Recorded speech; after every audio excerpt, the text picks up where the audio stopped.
Nous sommes le 15 octobre 2018, jour du 31e anniversaire de l'assassinat de Thomas Sankara. Une journée de commémoration marquée entre autres par la pose de la première pierre du mémorial Thomas Sankara au sein du concert de l'Entente, endroit où se sont déroulés les événements tragiques du 15 octobre 1987. Dans ce journal également, l'appréciation de l'avocat de la famille sur la déclassification des archives par la France dans le dossier Sankara. Nous découvrirons aussi l'ouvrage intitulé Thomas Sankara, les témoignages en toute vérité, un ouvrage réalisé par le journaliste Charles Tchenerbego de la RTB. Et puis c'est connu, le président Thomas Sankara était très attaché à l'émancipation économique des femmes rurales et ces femmes sont à l'honneur ce 15 octobre. Au Burkina Faso, c'est la ville de Manga qui a abrité la cérémonie officielle de la Journée internationale de la femme rurale. Le thème de cette journée est relatif à la résilience de la femme rurale au changement climatique. Dans l'actualité également, la société minière Ayam Golda et Sakan apporte un appui financier de 400 millions de francs CFA aux universités de Fada et de Dori. Cet appui servira à améliorer l'offre de formation dans le domaine des mines au sein de ces universités. L'ambiance de la signature de convention à suivre dans ce journal. Mesdames, Messieurs, bonsoir. Merci de nous suivre. Tout d'abord, sachez que le président du Faso a reçu en audience ce lundi une délégation européenne de haut niveau. Les échanges ont porté sur la coopération entre l'Union européenne et le Burkina Faso dans le domaine de la sécurité. Et on apprend ce soir que des accompagnements sont prévus donc par l'Union européenne pour sécuriser le Burkina Faso. Urbe Benito Somé et Léonore Ouedraogo. La délégation de l'Union européenne, conduite par Pedro Serrano, est présente à Ouagadougou pour discuter de la coopération dans le domaine de la sécurité entre l'Union européenne et le Burkina Faso. Avec le président Roch-Marc Christian Kaboré, les deux parties ont échangé sur les nouvelles actions à entreprendre entre l'Union européenne et le G5 Sahel pour sécuriser le Burkina Faso et la sous-région. Nous avons passé en revue des défis sécuritaires au Burkina Faso et régional, des défis sécuritaires qui sont d'une extrême importance aussi pour l'Union européenne. La sécurité de la région est essentielle aussi pour la sécurité de l'Union européenne. Et nous sommes engagés auprès du Burkina Faso et des pays du G5 Sahel pour aller vers une stabilité, une plus grande stabilité du Sahel, de la région, des pays de la région, qui requiert un appui sécuritaire, qui requiert appui développement. Et je dois dire que le Burkina Faso est un partenaire excellent de l'Union européenne dans ces travaux. L'Union européenne travaille avec les pays du G5, un appui de la force conjointe du G5. Et aujourd'hui, on a discuté avec M. le Président, avec M. le Ministre et le chef d'état-major, possibilité additionnelle d'appui bilatéral aussi en matière de sécurité et de défense au Burkina Faso, justement pour voir comment faire face à ces attaques. Pour sa visite à Ouagadougou, la délégation va rencontrer certains membres du gouvernement et les responsables du secteur de la sécurité nationale en vue de renforcer la coopération sécuritaire à travers les échanges sur les modalités et les perspectives de la participation du Burkina Faso à la force conjointe du G5 Sahel. Venons-en au grand titre de ce journal, à savoir la commémoration du 31e anniversaire de la disparition du président Thomas Sankara. Ce 15 octobre, le mémorial Thomas Sankara commence à prendre forme avec la pose de la première pierre de cette infrastructure. Le mémorial Thomas Sankara, dont le but est de perpétuer les idéaux et le combat de l'homme, sera érigé au sein du Conseil de l'Entente. Jean-Yves Bayala et Omar Zambri. 3 parpaings posés, c'est l'aboutissement d'un combat qui aura duré plus de 30 ans. Un combat pour la reconnaissance du père de la révolution burkinabé, Thomas Isidore Sankara, assassiné le 15 octobre 1987 avec 12 de ses compagnons. Aujourd'hui, à cet endroit, ici même au Conseil de l'Entente, sortira de terre une statue du leader de la révolution accompagnée des bustes de ses compagnons. La statue de Thomas Sankara mesure 5 mètres. Voilà. Donc le béton sur lequel il sera installé aura une hauteur de 3 mètres proportionnellement calculé pour qu'il soit intégré dans le plan final du mémorial. Donc ce serait un socle en forme pyramidale à 4 faces. Et il y aura sur chacune des 4 faces du béton 3 visages incrustés. Après moult tentatives de jeter aux oubliettes ce pan de l'histoire du Burkina Faso, aujourd'hui, tel un phénix, Thomas Sankara renaît de ses cendres et pour l'éternité. Les 10 rectificateurs de la révolution d'août 83, après des déclarations mensongères et des promesses non tenues, ont tout mis en œuvre pour tenter non seulement de salir la mémoire du président Thomas Isidore Noël Sankara, mais encore de l'héros de l'histoire de la marche radieuse de notre vaillant peuple mature, éclairé et combattant. La suite des événements est assez éloquente. Je n'en dirai pas plus. L'activité de ce matin qui nous réunit est la preuve que Thomas Sankara n'est pas mort. Mesdames et messieurs, vous remarquerez que c'est avec beaucoup d'émotion et de responsabilité que j'entends procéder ce matin à la pose de la première pierre du mémorial Thomas Sankara, traduisant ainsi l'engagement du gouvernement à la réalisation de cet ouvrage. Pour l'avocat de la famille, Maître Benouende Sankara, ce mémorial est une victoire importante avant la grande, celle de la tenue du procès des assassins du leader charismatique.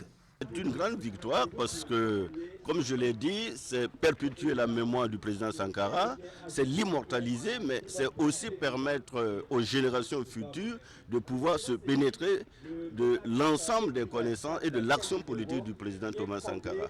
Et comme il fallait s'y attendre, à l'entame de cette cérémonie, l'ensemble des participants ont entonné l'hymne national.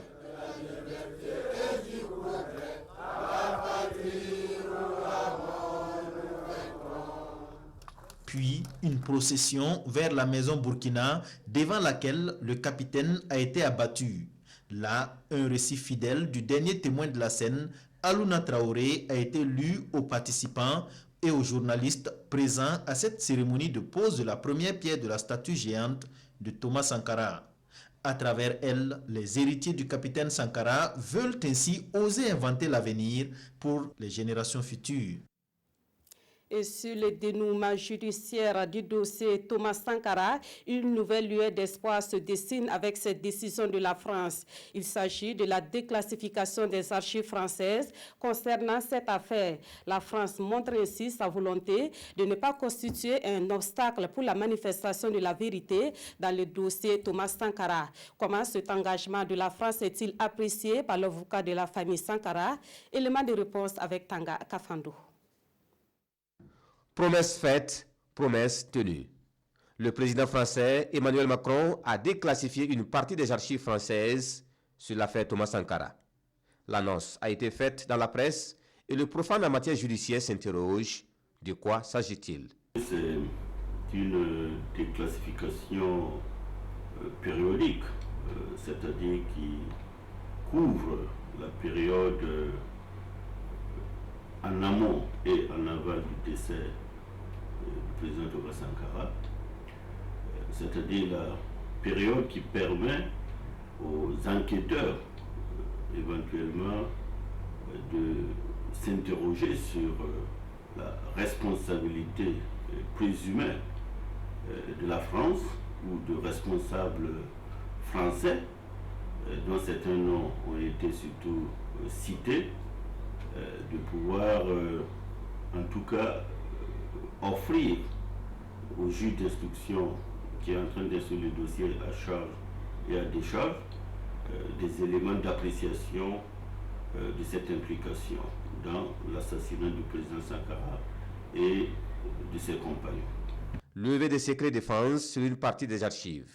Déclassification périodique, des termes qui suscitent encore des interrogations dans l'opinion publique, mais pour l'avocat de la famille, c'est un pas important vers la manifestation de la vérité et un acte de bonne disposition politique pour la France de ne pas empiéter sur le dossier. Quand on dit une partie, vous lisez bien sûr la décision, c'est la période qui est utile Il ne s'agit pas pour la France d'ouvrir toutes les archives, mais d'ouvrir les archives qui sont, de mon point de vue, intéressantes, importantes dans le dossier du président Sankara. Vous savez que, de par l'opinion du moment, après le 15 octobre 1987, des doigts avaient pointé sur la France. Donc, c'est une belle opportunité pour la France d'essayer de se mettre à la disposition de la justice burkinabé dans le cadre des accords de coopération judiciaire qui existent entre les deux pays, en respectant bien sûr le principe sacré de la séparation des pouvoirs. Donc pour nous, c'est se féliciter de cette disposition, en tout cas des autorités françaises, de ne pas empiéter dans le domaine judiciaire. Au nombre des actes d'instruction posés jusqu'à ce jour, il y a l'exhumation des restes, l'audition de la veuve Madame Sankara et de 100 autres personnes, dont des politiques et des militaires, la commission rogatoire, l'autopsie et les expertises balistiques, et la levée des secrets défense vient comme un grain d'espoir, l'espoir de faire la lumière sur plus de 30 ans d'ombre dans l'assassinat de l'icône de la révolution burkinabé. Une autre activité marquant cette journée de mémoire, c'est la dédicace de l'ouvrage intitulé Thomas Sankara, les témoignages en toute vérité. Son auteur est Charles Tchendrebego, journaliste à Radio Burkina, et cet ouvrage est un recueil de témoignages livrés par des personnes qui ont vécu et travaillé aux côtés de Thomas Sankara. La cérémonie de dédicace avec Lassina Ouattara et Bouma Ernest Nebié. Journaliste de formation, Charles Tchendrebego a aussi des talents d'écrivain. En témoigne ce livre qu'il vient de publier sur Thomas Sankara. Intitulé « Les témoignages en toute vérité », l'ouvrage est un recueil de témoignages de personnes qui ont côtoyé, travaillé et collaboré avec le père de la révolution burkinabé, Thomas Sankara. C'est juste donner la parole à chacun pour que chaque personne nous dise ce qu'elle sait de ce qui s'est passé, comment la révolution, les idéaux de la révolution, et cela constitue un puzzle. Mis à côté l'un l'autre, ça enrichit. Dedans, tout le monde n'est pas pour la révolution. Si vous lisez le livre, il y en a qui n'étaient même pas pour, qui ont donné aussi des points de vue contradictoires. Et c'est cela aussi qui enrichit pour montrer que c'est une œuvre humaine, il y a des imperfections, il y a des choses.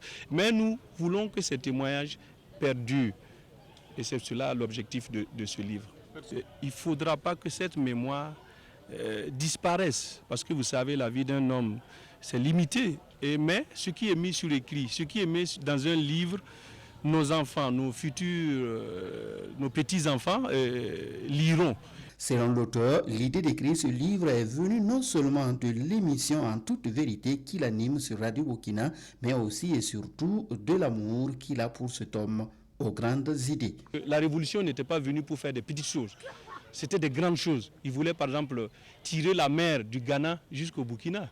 Ça c'est extraordinaire. La bataille du rail, c'était presque incroyable de pouvoir bâtir les rails à main nue. Cela c'était l'objectif.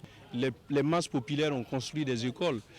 Et si vous voulez au Burkina Faso rassembler la jeunesse, c'est de montrer ce modèle de Sankara qui attire, qui a convaincu. Parce que d'abord, il a fait la promotion des valeurs qui sont propres à nous, telles que le Burkinlim. L'intégrité, comme on dit, c'est ce qui fait la différence. Et c'est cela qui a construit les hommes, qui a construit le pays, parce que Sankara comptait sur ses propres forces d'abord, avant d'attendre l'aide. Après ce livre de 152 pages que l'on retrouve dans les librairies de la place au prix de 5 000 francs CFA, l'auteur envisage publier très prochainement un roman de fiction. Voilà, toutes nos félicitations à Charles Tchendrebego.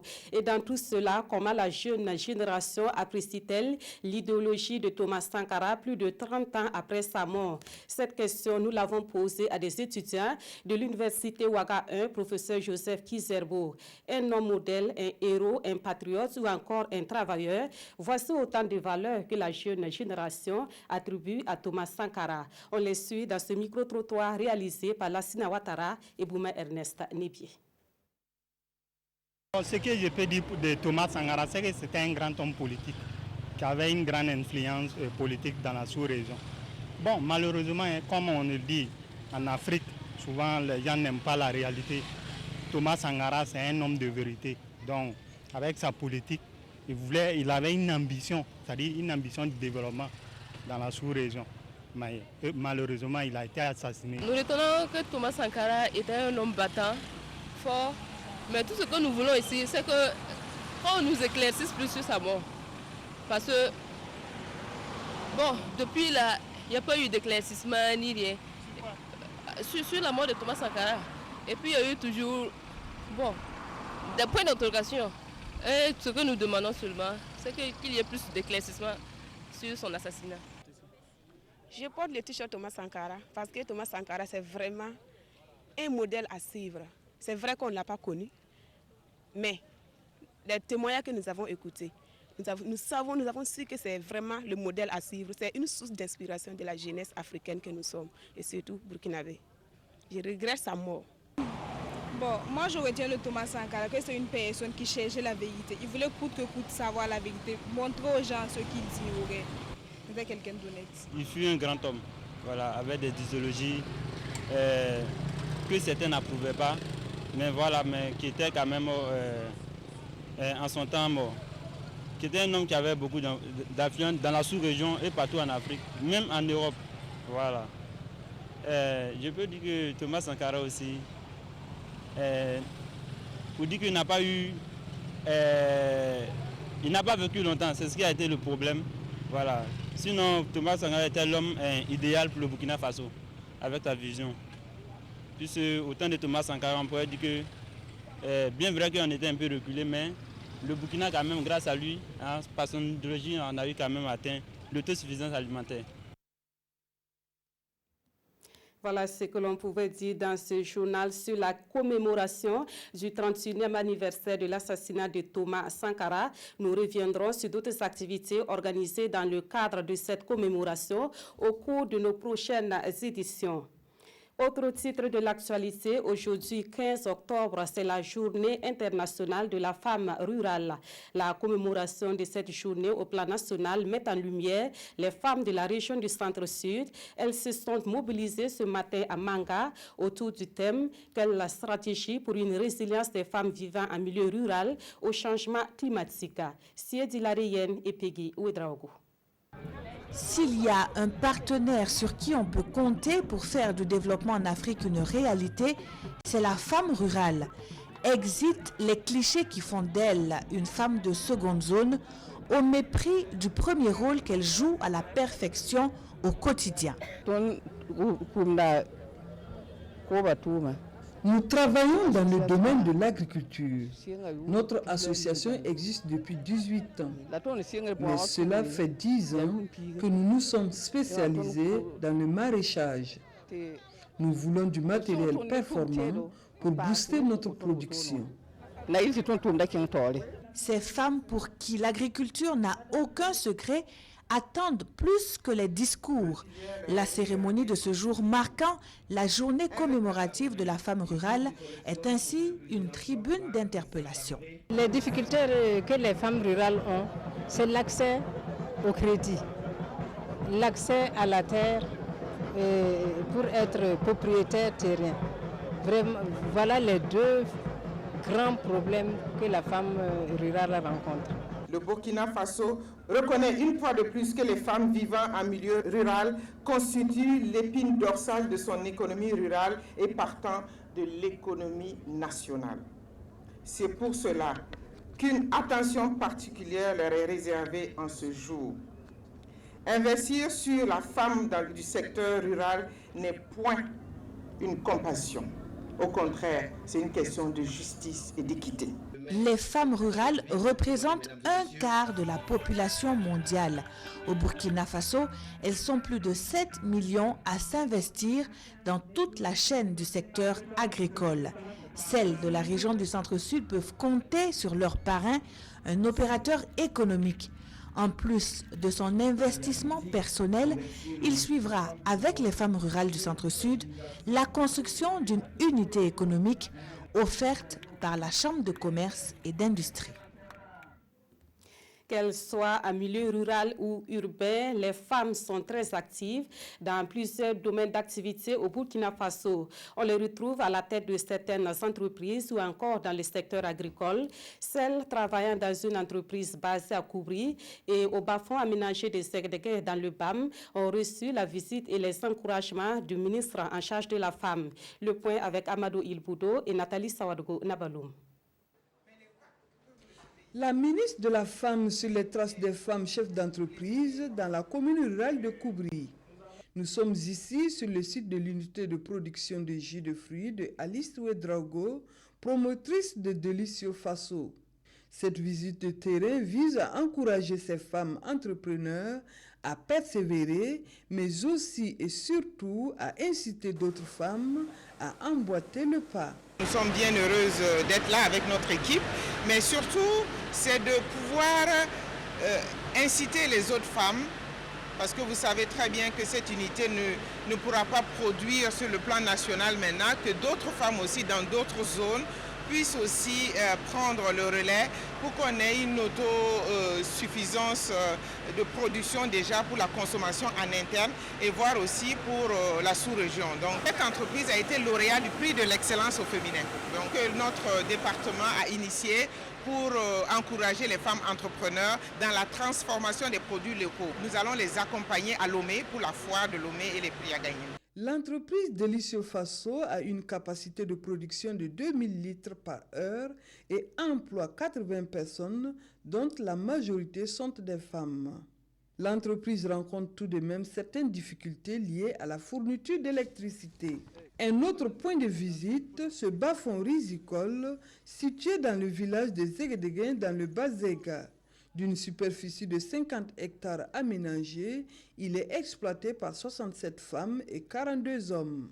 Vous voyez ce bas-fond risicole où la production est belle. Vous voyez que nous allons vraiment avoir de bonnes récoltes cette année. Mais après cette récolte, il était bon de pouvoir exploiter encore ce bas-fond. Donc les femmes nous ont demandé un certain nombre de choses qu'ils avaient demandé au préalable et que nous avons pu aujourd'hui répondre à leurs attentes. Séance tenante, Lord Marshal Ilboudo a remis une égreneuse, 20 houes rotatifs, une motopompe et des engrais aux femmes entrepreneurs.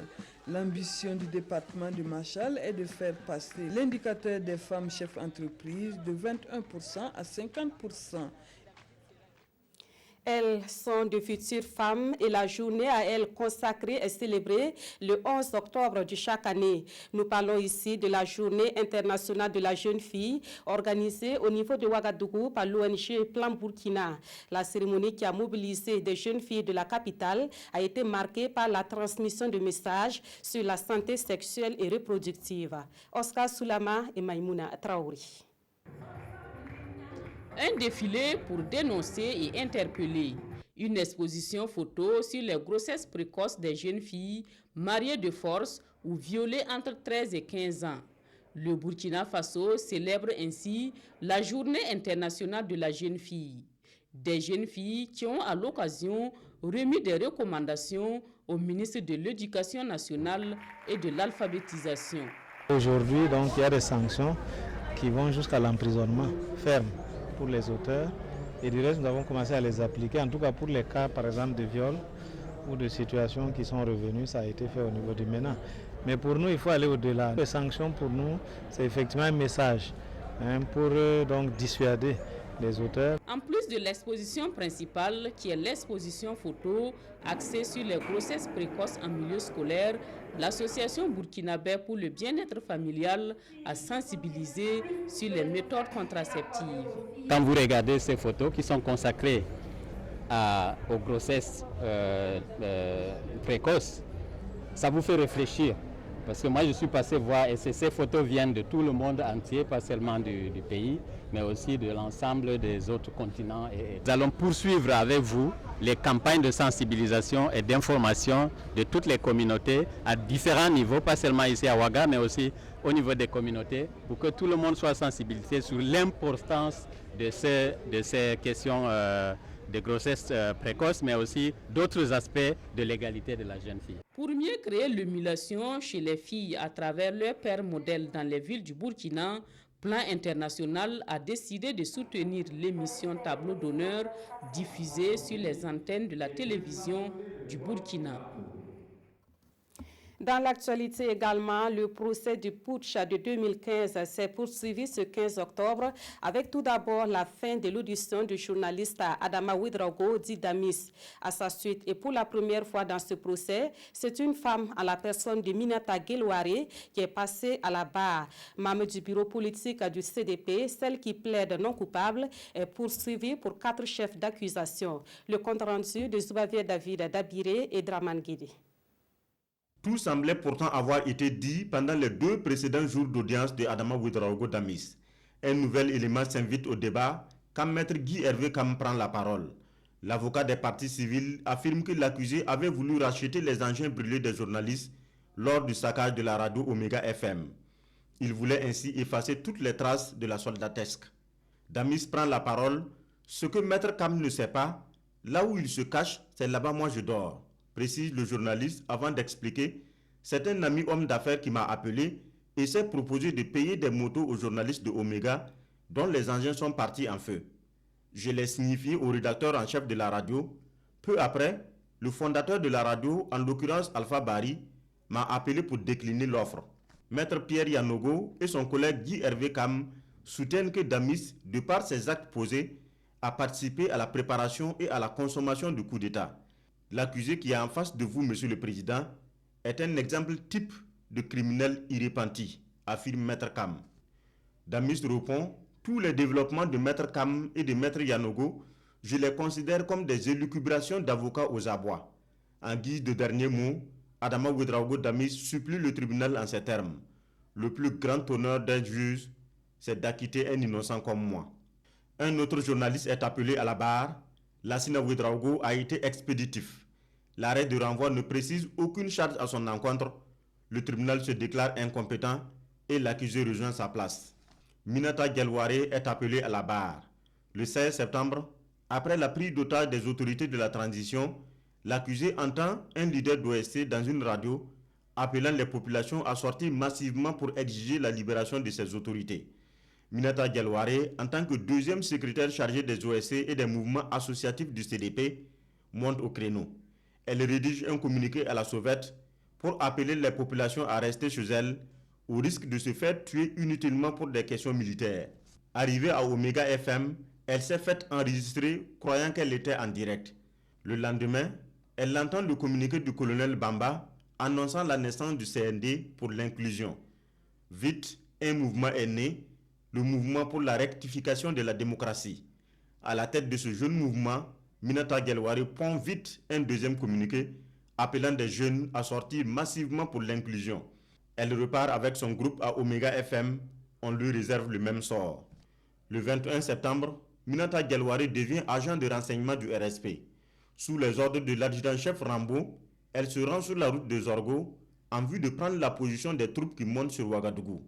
Pour le parquet militaire, cette mission a amené l'accusé jusqu'à Zorgo pour saccager la radio Lafi. Mais Minata Gelware dément, je n'ai jamais été à Zorgo, la radio en question appartient à mon beau-frère. Son audition se poursuit ce mardi à partir de 9h. Autre point de l'actualité, la société minière Ayam Gold Essakane met 400 millions de francs CFA à la disposition des universités de Fadangourma et de Dori. Ce financement servira à améliorer l'offre de formation dans le domaine des mines au sein de ces universités. La convention de financement a été signée ce matin entre la société Ayam Gold Essakane et le ministère en charge de l'enseignement supérieur. Roger Kam et Pascal Kane. Des signatures qui ouvrent la voie des universités canadiennes à ces deux jeunes burkinabés. Ayam Gold Essakane consent par cette signature de convention financer les études de Blaise Madiega, deuxième national au baccalauréat, et Diko Aboubakar, premier au bac dans la région du Sahel, zone d'implantation de la mine. La mine dépensera environ 14 millions de francs CFA par an durant leur formation au Canada. Ayam Gold Essakane SA met également à la disposition des universités de Fadangourma et de Dori la somme de 400 millions de francs CFA. C'est important de construire des institutions de formation très fortes au Burkina Faso, car ceci va permettre au développement du leadership burkinabé de prendre sa pleine place dans le pays et développer les mines et la richesse naturelle du Burkina Faso. Pour le ministre des Enseignements supérieurs, de la Recherche scientifique et de l'Innovation, c'est le meilleur investissement qu'une mine puisse faire. Les jeunes burkinabés pourront ainsi occuper la place qui leur revient dans les sociétés minières. La décision de nous accompagner de la part de ESACAN, c'est une prise de conscience qu'on doit aussi faire en sorte que les emplois qualifiés soient occupés par les formations, par les Burkinabés.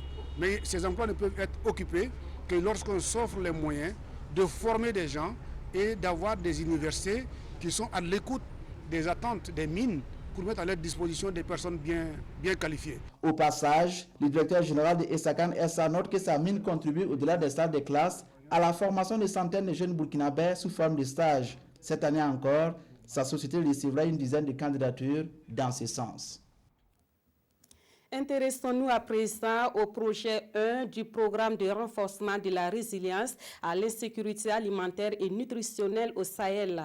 Dans le cadre de ce projet, des champs-écoles de riziculture sont expérimentés dans la province du Nayala. Ces champs sont exploités par des groupements de femmes à qui les responsables du projet ont effectué une visite le 12 octobre dernier. Edouard Ouedraogo, Samson Bationo et Christophe Traouri.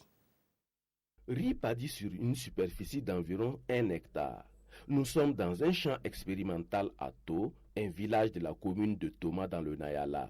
Ici, un groupement de femmes expérimente une variété de riz grâce au projet 1 du programme de renforcement de la résilience à l'insécurité alimentaire et nutritionnelle au Sahel, P1P2RS.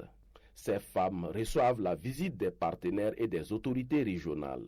Le cas que nous avons vu ici, il s'agit d'une activité de renforcement des capacités à travers une formation pratique dans un champ. Des mesures seront prises pour accompagner les bénéficiaires de sorte à ce qu'elles puissent, dans le contexte du groupement, pérenniser la production du riz pluvial. Grâce au conseil des techniciens d'agriculture, ces champs-écoles ont émerveillé les visiteurs du jour. Ce sont des approches résilientes qu'il faut nécessairement promouvoir afin de lutter, en tout cas, face au changement climatique. Les résultats que nous voyons, en tout cas, sont très satisfaisants. Nous souhaitons que toutes les femmes qui sont présentes ici, et même les hommes, puissent s'approprier ces nouvelles manières de faire pour booster la production. Le projet 1 du programme de renforcement de la résilience à l'insécurité alimentaire et nutritionnelle au Sahel, lancé en 2015, intervient dans 19 communes des 6 provinces de la région. On évoque une fois de plus le 31e anniversaire de l'assassinat du président Thomas Sankara. Le sujet est à la une des journaux dans leur parution de ce 15 octobre. La revue de presse est signée Aimé Solange Digma. En ce jour, date anniversaire de l'assassinat de Thomas Sankara, le journal de tous les Burkinabés revient sur l'itinéraire de l'homme au destin exceptionnel. Considéré comme l'une des figures majeures de l'Afrique postcoloniale, Thomas Sankara constitue un repère pour la jeunesse africaine 30 ans après sa disparition. Et des témoins de l'histoire en parlent dans le journal Le Pays. Si pour les uns, la mort de Thomas Sankara marque l'accession de Blaise Compaoré au pouvoir et le retour à une vie constitutionnelle normale, pour les autres, c'est le début de la liquidation de la révolution, le début du laisser-aller. Mais l'essentiel, c'est de rendre justice à l'homme et à son histoire. Car 31 ans après, l'affaire n'a toujours pas été élucidée, souligne le quotidien. Apparemment coincé dans le dédale insondable des procédures judiciaires, dira aujourd'hui au Faso. Après le déni de justice que ce dossier a connu au Burkina Faso sous Blaise Compaoré, il a fallu attendre l'insurrection des 30 et 31 octobre 2014 pour qu'il soit réellement ouvert en 2015 par les autorités de la transition, raconte Mariam Sankara dans l'Observateur Palga. Pour Mariam Sankara, Macron a tenu parole quant à la mise en place effective de la commission rogatoire ainsi que la déclassification des archives sur l'assassinat de Thomas Sankara et de ses compagnons. Mais que devient alors le mandat d'arrêt lancé contre Blaise dans ce dossier? Pourquoi la famille de Thomas Sankara, notamment sa femme et ses enfants, n'ont toujours pas définitivement remis les pieds au Burkina? Pourquoi depuis les derniers mandats d'arrêt lancés, la machine de la justice est désormais restée muette? Autant de questions que se pose le journal Aujourd'hui au Faso, pour qui le régicide du pavillon Haute-Volta du Conseil de l'Entente, la vérité épartant la justice, sont nimbés par un épais brouillard confirmant les propos de Joséphine Ouédraogo, garde des Sceaux sous la transition. Le dossier Thomas Sankara est politiquement lourd. Il appartient donc aux défenseurs des droits de l'homme et aux Burkinabés de redoubler de vigilance dans le suivi de cette affaire qui n'a que trop duré, conclut le quotidien. Et c'est la fin de ce journal. Merci de l'avoir suivi. L'édition de 22h30 vous sera présentée par Ruth Bini Ouattara. Mais avant, vous pourrez suivre le magazine des sports à partir de 21h dans une présentation de Jérôme Tsendrebego. Merci de votre fidélité à la RTB.